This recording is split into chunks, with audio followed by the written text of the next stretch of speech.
Police action against drug dealers of Model Town Booریوالا. During the operation, 5 drug dealers were arrested, separate cases were registered.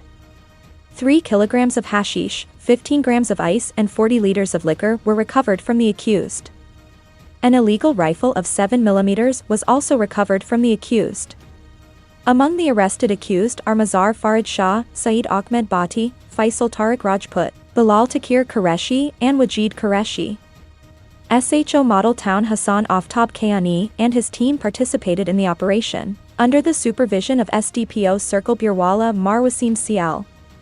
The drug dealers do not deserve any pardon and the actions against them will continue without discrimination.